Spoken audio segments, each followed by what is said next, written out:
Yesaya pasal 3. Hukuman Tuhan terhadap orang-orang yang menyesatkan bangsa itu. Maka sesungguhnya Tuhan semesta alam, akan menjauhkan dari Yerusalem dan dari Yehuda setiap orang yang mereka andalkan, segala persediaan makanan dan minuman, pahlawan dan orang perang, hakim dan nabi, petenung dan tua-tua, perwira dan orang-orang yang terpandang, penasehat dan ahli sihir, dan orang yang paham mantra.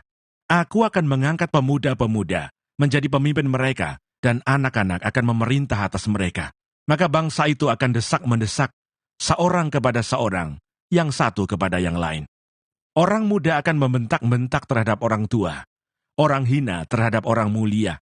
Sehingga apabila seorang memegang saudaranya di rumah ayahnya dan berkata, "Engkau masih mempunyai jubah, jadilah pemimpin kami, dan reruntuhan ini di bawah kuasamu."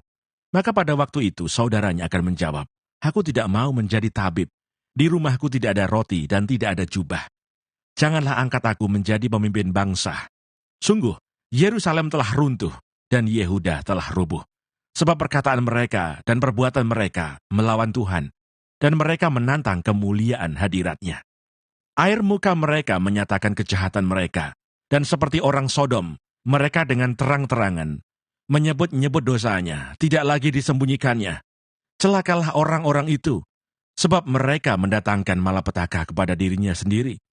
Katakanlah berbahagia orang benar, sebab mereka akan memakan hasil pekerjaannya. Celakalah orang fasik, malapetaka akan menimpanya, sebab mereka akan diperlakukan menurut perbuatannya sendiri. Adapun umatku, penguasa mereka ialah anak-anak dan perempuan-perempuan memerintah atasnya. Hai umatku, pemimpin-pemimpinmu adalah penyesat, dan jalan yang kamu tempuh mereka kacaukan. Tuhan mengambil tempat untuk menuntut, dan berdiri untuk mengadili bangsa-bangsa. Tuhan bertindak sebagai hakim atas tua-tua, dan pemimpin-pemimpin umat-Nya. Kamulah yang memusnahkan kebun anggur itu. Barang rampasan dari orang yang tertindas, tertumpuk di dalam rumahmu. Mengapa kamu menyiksa umatku, dan menganiaya orang-orang yang tertindas? Demikianlah firman Tuhan Allah semesta alam. Hukuman Tuhan terhadap wanita-wanita Sion yang sombong. Tuhan berfirman, oleh karena wanita Sion telah menjadi sombong, dan telah berjalan dengan jenjang leher, dan dengan main mata, berjalan dengan dibuat-buat langkahnya, dan gemerincing dengan giring-giring kakinya. Maka Tuhan akan membuat batu kepala wanita Sion penuh kudis, dan Tuhan akan mencukur rambut sebelah dahi mereka.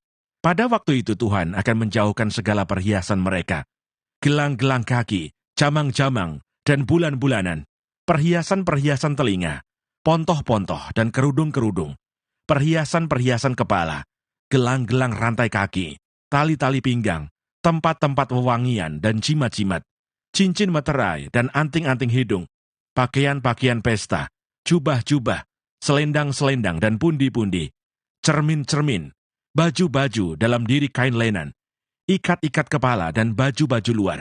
Maka sebagai ganti rempah-rempah harum, akan ada bau busuk, sebagai ganti ikat pinggang seutas tali, sebagai ganti selampit rambut kepala yang gundul, sebagai ganti pakaian hari raya, sehelai kain kabung, dan tanda selar sebagai ganti kemolekan. Orang-orangmu akan tewas oleh pedang, dan pahlawan-pahlawanmu oleh perang.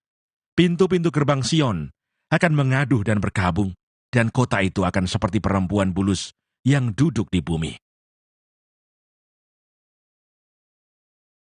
Yesaya pasal 4. Pada waktu itu 7 orang perempuan akan memegang seorang laki-laki serta berkata, "Kami akan menanggung makanan dan pakaian kami sendiri. Hanya biarlah namamu dilekatkan kepada nama kami. Ambillah aib yang ada pada kami." Yerusalem disucikan dan dilindungi. Pada waktu itu tunas yang ditumbuhkan Tuhan akan menjadi kepermaian dan kemuliaan, dan hasil tanah menjadi kebanggaan dan kehormatan bagi orang-orang Israel yang terluput. Dan orang yang tertinggal di Sion dan yang tersisa di Yerusalem akan disebut kudus, yakni setiap orang di Yerusalem yang tercatat untuk beroleh hidup. Apabila Tuhan telah membersihkan kekotoran putri Sion dan menghapuskan segala noda darah Yerusalem dari tengah-tengahnya, dengan roh yang mengadili dan yang membakar. Maka Tuhan akan menjadikan di atas seluruh wilayah Gunung Sion, dan di atas setiap pertemuan yang diadakan di situ, segumpal awan pada waktu siang, dan segumpal asap, serta sinar api yang menyala-nyala pada waktu malam. Sebab di atas semuanya itu akan ada kemuliaan Tuhan sebagai tudung dan sebagai pondok, tempat bernaung pada waktu siang terhadap panas terik, dan sebagai perlindungan dan persembunyian terhadap angin ribut dan hujan.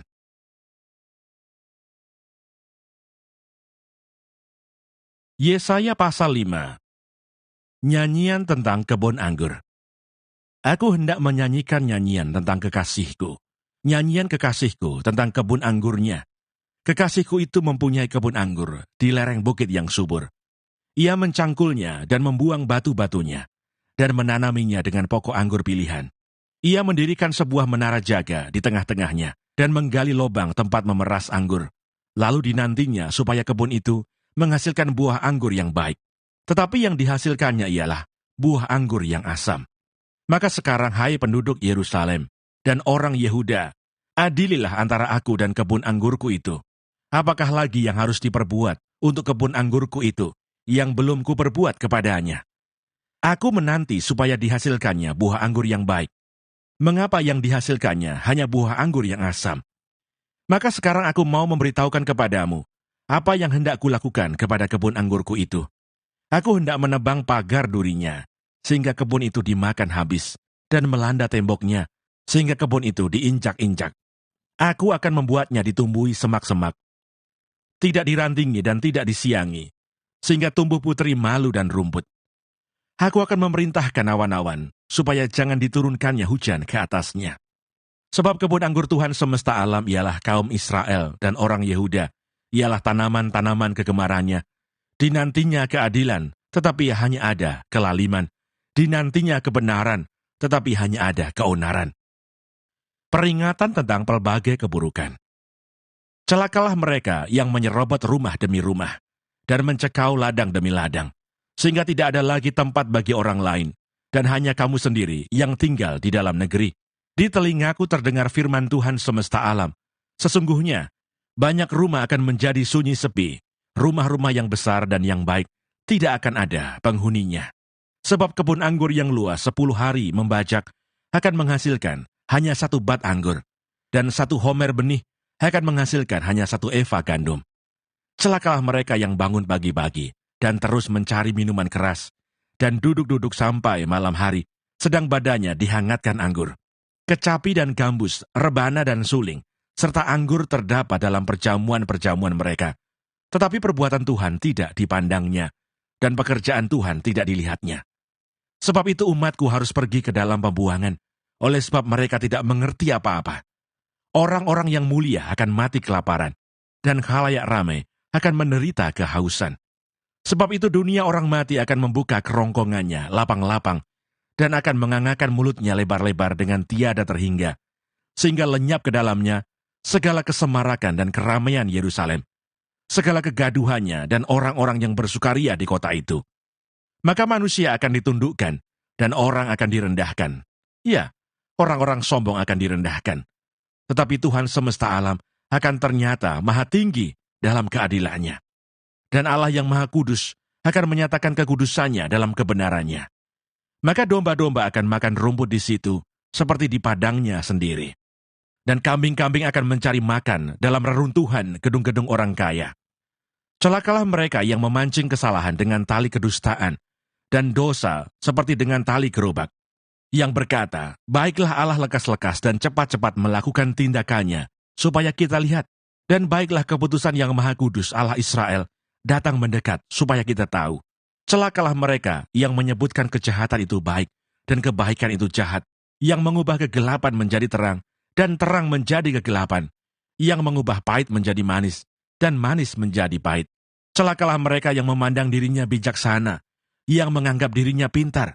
Celakalah mereka yang menjadi jago minum, dan juara dalam mencampur minuman keras, yang membenarkan orang fasik karena suap, dan yang memungkiri hak orang benar. Sebab itu seperti lidah api memakan jerami, dan seperti rumput kering habis lenyap dalam nyala api. Demikian akar-akar mereka akan menjadi busuk, dan kuntumnya akan berterbangan seperti abu. Oleh karena mereka telah menolak pengajaran Tuhan semesta alam, dan menista firman yang maha kudus Allah Israel. Bangsa asing sebagai alat murka Tuhan. Sebab itu bangkitlah murka Tuhan terhadap umat-Nya. Diacungkannya tangannya terhadap mereka, dan dipukulnya mereka. Gunung-gunung akan gemetar, dan mayat-mayat mereka akan seperti kotoran di tengah jalan. Sekalipun semuanya ini terjadi, murkanya belum surut, dan tangannya masih teracung. Ia akan melambaikan panji-panji kepada bangsa yang dari jauh, dan akan bersuit memanggil mereka dari ujung bumi. Sesungguhnya mereka akan datang dengan segera, dengan cepat. Tiada yang lelah dan tiada yang tersandung di antaranya. Mereka tidak terlelap dan tidak tertidur, tidak terlepas ikat pinggangnya, dan tali kasutnya tidak terputus. Anak panahnya ditajamkan, dan segala busurnya dilentur. Kuku kudanya keras seperti batu api, dan roda keretanya seperti puting beliung. Aumnya seperti singa betina. Mereka mengaum seperti singa muda. Mereka meraung dan menangkap mangsanya, membawanya lari dan tidak ada yang melepaskan.